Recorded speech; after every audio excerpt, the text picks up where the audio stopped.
Next up, the continued adventures of Brother Runt and Abyss after they had a match at Victory Road or Hard Justice that Abyss won. Mm-hmm. August 24th Impact, JB has Brother Runt. He says Abyss made the classic mistake of letting him live to fight another day. They were also all involved in that opening thing on the first. Oh, yes, the schmoz after the Jarrett celebration was interrupted. They were some of the people to run out, you're right. Yeah. So Abyss made the mistake of letting him live to fight another day, and so he challenges Abyss to a match of 10,000 thumbtacks next week. He then headbutts the production truck a couple of times and leaves, and then Raven is sitting at the top of the truck, kind of cackling maniacally.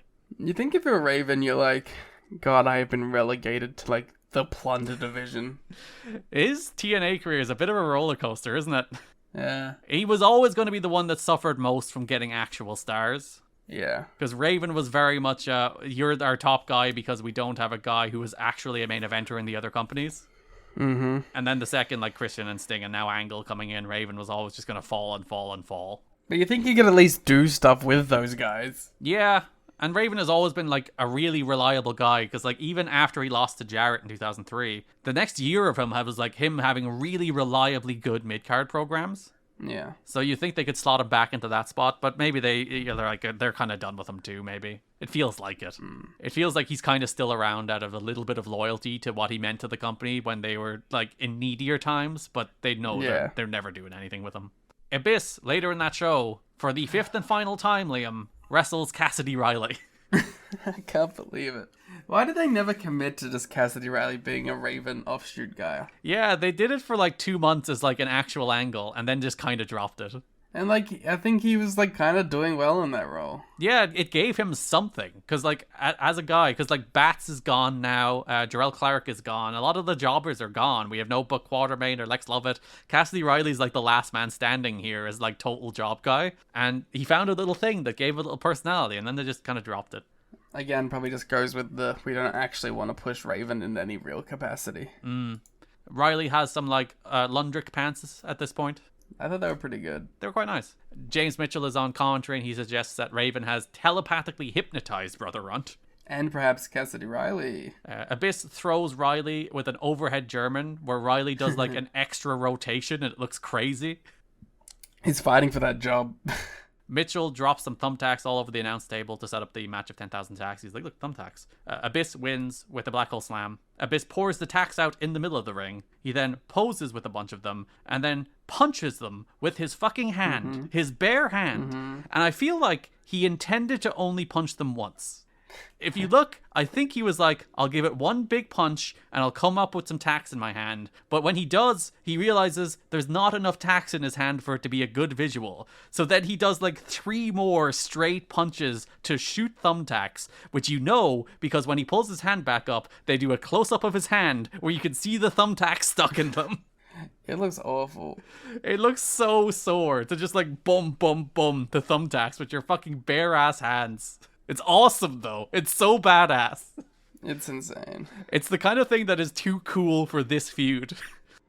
But, you know, it's also Raven. Sorry, it's Abyss. That's what he does. Like, this is a thing where if you're like a main event program, this is a really cool thing to sell the violence of the big stipulation match you have coming up. But he's doing this to set up like a throwaway TV match against Brother Runt next week. Shoot punching thumbtacks with his bare hand. Looks really cool, though. He's so cool. He's the coolest wrestler. So he makes a couple of one-off appearances in 2013 on one-night-only shows. But this is the end of Cassidy Riley as a full-time TNA performer. I don't have much remember when left in me. Remember when he did 5 squash matches against Abyss on TV? Remember the Hot Shots? Yeah, they did the Hot Shots for a little while. The precursor to the Naturals. No Andy Douglas yet. That's about it. There's nothing else. That's all he did. We had some cool gear. He got squashed a lot on TV. 5 times by Abyss. 5 Abyss And Cassidy he's Riley matches. kind of a Raven guy almost. Yeah, there was that thing for a while that they did and then didn't do. But that's Cassidy Riley. One of the I think we're in a period where a lot of like the still hanging around OGs are starting to fall away. Because I think like Skipper is about to leave for a while. He comes back in 2007, though. David Young is about to leave for more or less good. I think he has a couple more matches. We're losing Monty. We're losing Cassidy Riley. Talked about how a lot, like, the kind of low-key job guys are disappearing or fading away. And it does feel like a shift into a new era of TNA. All those, like, hang-around guys from, like, the early Impact TV days and maybe some of the leftover guys from the Asylum are just slipping on away. Yeah. But, like, it's natural. Speaking of, they are two people who are about to slip away. It's the Naturals who are also leaving. It is a transitionary period. So even with the change of Booker to Russo, there's some people who have been just like hanging around who their time is up. Yeah. We had a teaser for the match of 10,000 Tacks to close that show. Abyss is shown. There's like the classic like coming up tonight segments where usually it's just somebody posing, you know, or just like being pumped up or whatever. This one was Abyss like pouring thumbtacks over the camera lens. It was really cool. It's one of those things that's just like a little bit of creativity and something that's usually pretty rote and by the numbers. And like I always appreciate that. It's like, oh, they put some effort into that thing instead of just being like, coming up later, Abyss, and Abyss is just standing there. It's probably difficult with like that stuff. Like you probably like, I just gotta shoot so much shit. We're in a big tape. We got like 2 taping days, and I've got to shoot all this fucking B-roll. Just the best. Do a grrr. Yep. Yeah, and then you leave. Joe, come up, go grr. You leave. Yeah. Raven, come up, go grr. Jarrett, come up and go ha ha ha ha ha, and rub your hands together. And job done. In and out. We have our transition things. So we had a feature on the match of 10,000 Tacks, narrated by James Mitchell. And then Abyss defeated Brother Runt in a match of 10,000 Tacks. They showed the replay of him punching the tacks, which I did appreciate. This match was like nothing. And quite frankly, it pissed me off.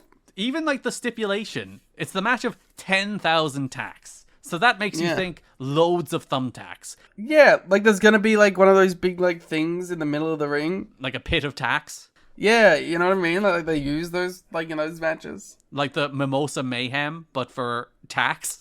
No, not that big, but like there's like a cardboard thing with like an outline around it, and then like they can fill it all up with tacks in the middle, and then someone takes a big bump in the tacks thing. Which there was those kind of sheet things that they use for like the table bump, but like more, like giant. Like my thing was like, oh, it'll be like a tacks are legal match. Yeah. Whereas in practice, it was the first person to put their opponents in tacks wins. But like, yeah, that's it. Should have been. They should have had like that, but then like they can just do stuff over and over and over and over again. But yeah, just one bump and it's over. One thumbtack spot and the match is over. That's not 10,000 tacks. That's like 17 tacks. Let's be real. Like they had the big thing, but like you should be able to just throw him in over and over and over again. Yeah, the big thing wasn't even the match or like in the match. It was after the match. Yeah. So this match has kind of 2 acts. Before the break, they set up 2 tables below the ramp with like coverings of thumbtacks, like and those are cool. A sheet of thumbtacks that they put on the tables, and then they come back from break, and Abyss just puts Runt in tacks and wins. Yeah, he's like because Runt goes for an acid drop, Abyss just drops him in the tacks, and the match is over. That's it. The actual content of the match is like 4 minutes. But we get the bump at least. Yeah. So after the match, Abyss drags Runt up to the stage because he wants to drop him through his little contraption, his tables and his tacks. Raven shows up and interferes, stops Runt from being thrown off, and then Raven knee lifts Abyss off the stage through 2 tables, both of which have like a bed of thumbtacks on them. So that you at least get a cool enough bump. It could have been more tacks, to be honest. Yeah, it was more of a table bump than a tack bump, really. And then like Raven has like gross green eyes. Yeah, he has those contacts in that make him look weird. They're really gross. Not a fan? I don't like them. They look like his eyes are about to explode. Yeah. They're really like vivid as well. Like they look like it is off-putting. They look like they've been blown up. And then very funnily, this segment ends with just men walking down the ramp with guns. To transition into the public execution bit, but yeah. It's just like men marching down the ramp with like AK-47s after this match. I didn't talk about it before, but like as a man from a country where guns are banned, to just see shoot weapons in a public space is fucking insane. Yeah, anytime I'm the same. Like I remember I went to Paris to Disney World or Euro Disney in Paris. And just standing outside the gates of Euro Disney is just men with like large guns. And like, as also a person from a country that does not have guns, just seeing guns is so weird. It's so weird. Just that, like, there it is. There's a gun. It's fucking insane. Like, I've never seen a gun in this country in my life. I am 32 years old. I've never seen a gun in Ireland. Ever. Yeah. Yeah, but as you said, just like lads walking down with fucking rifles. Yeah. It'd just be a normal part of a wrestling television show. Following week, September 7th, Raven has a feature about how in the 90s he started his own personal family, and the favorite was the litter, which was Runt, which is why he's called Brother Runt, I guess. He'll face Abyss in Hangman's Horror next week, which he does. Hangman's Horror, if you remember, you have to strap dog collars around your opponent's neck, throw them over the ropes to win. There has only been one Hangman's Horror match before in TNA history. It was the Raven and Sanjay Dutt match back in 2004 during the Sabu feud. They also did the Blood Gallows of Retribution match, which I think had similar-ish rules, if I remember. The one with Vampiro. Yeah. There's so many, like, Raven gimmick stuff. Yeah, because it was like, this was almost presented as like Raven's signature match. It's like, no, we have one of those. And it's like he's had about 8 of them. Yeah. I liked Blood Gallows of Retribution. That was a dumb name. But, like, the Clockwork Orange House of Fun, you know? Like, that's, like, actually his main match. Yeah, that is like his established gimmick match. I mean, you're gonna get another Clockwork Orange House of Fun match ever. We got one last year in TNA. Yeah, but I mean, like, from Raven. No, probably not. What the fuck? I did like the touch that they brought Raven in for commentary for the one last year. Yeah. But, like, I don't know. Is 2006 our last time, you know? I want more. I think there's some in 2007. Woo! We're back, baby! If I remember, there was at least one on TV. Yeah, love to bring that up for TV. Raven ties up Abyss from 2 sides and starts hitting with a trash can because there's dog collars from the 4 corners of the ring. Mitchell interferes, distracts Raven. Abyss hangs him to win. Again, totally throwaway match on TV here. It's just one of those things that like devalues the very idea of doing this kind of match on TV, because even if people tune in for it, it's like it was nothing. Yeah. Abyss hangs him. Like, all of the Abyss stuff was like cool in theory, but didn't deliver at all. Because it was never it was just 4 minutes. Like, there's nothing they can do. Yeah. It's nothing Abyss and Raven did wrong. But if you're doing a match where like you have to hang people, you can't do that in 4 minutes. Yeah. Runt attacks Abyss with a chair after the match and goes to help Raven, but then Runt drops Raven on the floor with an acid drop. That's cool. I don't get what Raven and Runt's problem is with each other. Neither do I, because they don't really expand like, on they were this. kind of like teaming up against Abyss over and over and over again. Mm-hmm. And then, like, now they're, like, throwing hands. Because, like, the suggestion is that, like, Raven is manipulating Runt into doing these things and picking a fight with Abyss. That's, like, the story. How Runt dropping Raven plays into that, I'm not particularly sure. Because I feel like that should be the moment where he realizes he's being, like, manipulated into fighting for Raven's amusement. The thing is, I also don't think he is being manipulated. No. Like, you could argue, like, yeah, if Raven was just chilling back the whole time, but, like, he saved him. Yeah, he came to his aid to stop him from being thrown through that tack table contraption. Like, if Raven just came out and, like, was watching as he got thrown through it, yes, like, that's the story. But that's not the story, because he came out and tried to kill Abyss. I don't think they've thought much about this, to be honest. Yeah, they're just like, these 3 people are gonna have a plunder match. That is legitimately it. It's like, how do we get this to a 3-way? And the only way is if Runt does something to Raven. So that's how we do it. And that's as far as they thought. I don't know. You could have done, like, the accidental thing, I guess. And, like, Raven is the kind of guy to hold a grudge, so... He is deluded and crazy. Go home show during the Eric Young Norman Smiley match, it's announced that Abyss, Raven, and Runt will have a 3-way at the pay-per-view, which they do, and it's a ton of fun. Yeah, like, we can lament about the plunder usage, and like, it was still not as bad as like we have been, where like it lost all meaning. Yeah, where Raven was like bleeding buckets every single goddamn week. Yeah, but, you know, like, when they go to pay-per-view and Abyss has his plunder match that he does every fucking pay-per-view, it's always good. And this is, like, they actually got time to work, so they could do some silly stuff. And they had an awesome butt rock promo before. The feature beforehand was a lot of fun. Was it the Linkin Park one? Yeah, that's for Ultimate X.